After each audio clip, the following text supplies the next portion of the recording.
रंजक मराठी एंटरटेनमेंटचे पुढील अपडेट पाहण्यासाठी सबस्क्राईब करा आणि बेल आयकॉनवर क्लिक करा.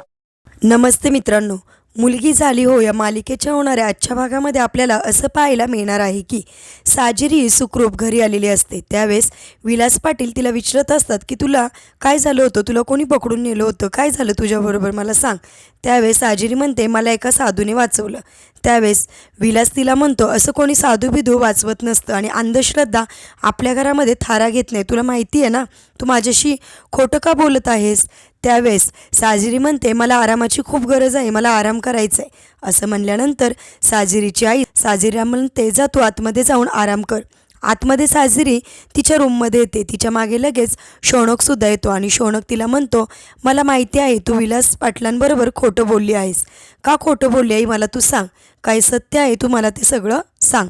असं बोलल्यानंतर साजिरी सगळं काही शौनकला सांगते आणि म्हणते मला राजन मामाच्या गुंडांनी किडनॅप करून नेले होते, पण मी कशीबशी माझी सुटका तिथून केली आहे.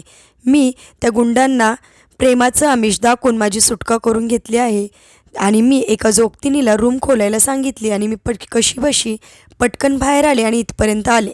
त्यावेळेस शौनक म्हणतो मग तू बाहेर खोटं का बोललीस. त्यावेळेस साजिरी म्हणते आपल्याला बाबांनी जे काही चॅलेंज दिलं आहे ते पूर्ण करायचं आहे आणि जर मी खरं सांगितलं असतं तर मला बाबांनी घराच्या बाहेर जाऊ दिलं नसतं आणि जर मी घराच्या बाहेर आले नसते तर तुझ्याबरोबर ऑफिसला मी कसे आले असते आणि ऑफिसला आले नसते तर आपलं चॅलेंज पूर्ण झालं नसतं.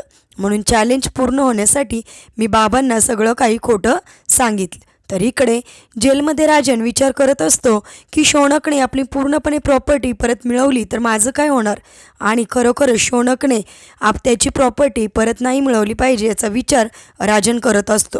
असा विचार करत असतानाच राजनला जोरात अटॅक येतो आणि तो खाली पडतो. तिथं असणारा पोलीस हा सगळा प्रकार पाहतो आणि जेल उघडून आतमध्ये जातो. तो खरोखरच राजनला अटॅक आलेला असतो. त्यावेळेस लगेचच पोलीस सिद्धांत सरांना आवाज देऊन बोलून घेतात. त्यावेळेस सिद्धांत तिथे येतो. सिद्धांत त्यांना बघून म्हणतो नाही हा नाटक करत असेल. त्यावेळेस तो पोलीस म्हणतो नाही यांना खरंच अटॅक आला आहे, खरंच ते बेशुद्ध झाले आहेत. त्यावेळेस सिद्धांतसुद्धा बघतो. त्यावेळेस सिद्धांतच्याही लक्षात येतं की खरोखरच राजनला अटॅक आला आहे. म्हणून सिद्धांत लगेच त्यांना तिथून सरकारी हॉस्पिटलमध्ये ॲडमिट करतो. तर सिद्धांत सरकारी हॉस्पिटलमध्ये राजनला ॲडमिट केल्यानंतर दिव्याला फोन लावून सांगतो की तुझ्या बाबांना अटॅक आला आहे. हे ऐकल्यानंतर दिव्या खूप घाबरते आणि टेन्शन घेते. त्यावेळेस सिद्धांत तिला म्हणतो टेन्शन घ्यायची काही गरज नाही, त्यांना फक्त माइंड अटॅक आला आहे, जास्त काही झालेलं नाही आहे त्यांना, तू त्यांना बघायला सरकारी हॉस्पिटलमध्ये ये. त्यावेळेस दिव्याबरोबर दिव्याची आईसुद्धा राजनला बघण्यासाठी सरकारी हॉस्पिटलमध्ये यायला निघतात. तर इकडे राजनला अटॅक आलेली बातमी विलास पाटलांनासुद्धा कळते. हे ऐकून विलास पाटील म्हणतात तो माणूस खूप खोटारडा आहे, हे अटॅक बिटॅक त्याला काय आलेलं नसणार आहे, हे सगळं काही तो नाटक करत आहे. त्यावेळेस सिद्धांत त्यांना सांगतो की नाही खरोखरच त्यांना अटॅक आला आहे, नाटक ते करत नाही आहेत. त्यावेळेस विलास पाटील शौनकला साजिरीला आणि साजिरीच्या आईला म्हणतात की राजनला अटॅक आला आहे आणि खरोखरच अटॅक आला आहे. देव हा प्रत्येकाच्या पापाची शिक्षा कधी ना कधी देत असतो.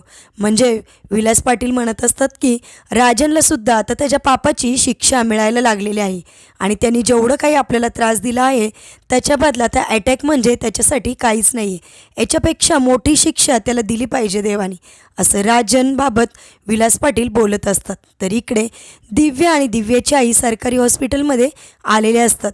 दिव्या बाबांना पाहून खूप रडायला लागते आणि सिद्धांतवर आरोप करते की माझ्या बाबांची जी काही अवस्था झाली आहे ती फक्त तुझ्यामुळेच झाली आहे. त्यावेळेस सिद्धांत म्हणतो माझ्यावर तू काही आरोप करू नको, मी एक पोलीस आहे आणि मी असं त्यांना काहीही केलेलं नाही की जेणेकरून त्यांना अटॅक येईल.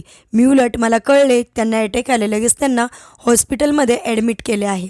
त्यावेळेस दिव्या मनामध्ये असा विचार करते की माझ्या बाबांची ज्याच्यामुळे ही अवस्था झालेली आहे त्या शौनकला मी सोडणार नाही आणि तिथपासूनच तिचा पुढचा प्लॅन आखायला तिथपासूनच सुरुवात करते. आता कशाप्रकारे दिव्या शौनकला त्रास देणार आणि कशाप्रकारे दिव्या तिचा प्लॅन यशस्वी करणार हे पाहण्यासाठी तुम्ही आमच्या रंजक मराठी चॅनेलला नक्की सबस्क्राईब करा. धन्यवाद.